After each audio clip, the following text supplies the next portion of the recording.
வெகு நேரமாக எழுத்துப்பணியில் ஆழ்ந்துள்ளீர்களே, சற்று சிரம பரிகாரம் செய்து கொள்ளலாமே. அமுது செய்து சற்று ஓய்வெடுத்த பின் இதை தொடரலாமே சுவாமி. பெரிய நம்பி, எம்பெருமானை பற்றி எழுதத் தொடங்கிவிட்டால் எனது மற்ற காரியங்களில் சிந்தை செல்ல மறுக்கிறது. அப்படி நம் பெருமாள் என் சிந்தையை கவர்ந்து தன்னுள்ள ஆழ்த்தி விடுகிறான். வாஸ்தவம்தான் சுவாமி.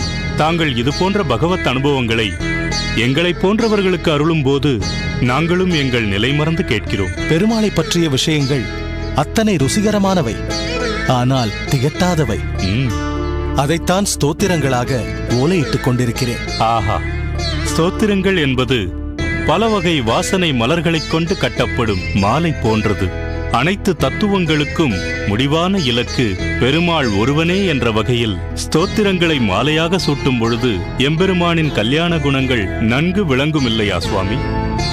பெரிய நம்பி, ஸ்தோத்திரங்களின் சிறப்பை எவ்வளவு அழகாக எடுத்துச் சொன்னாய். மிகவும் நன்று.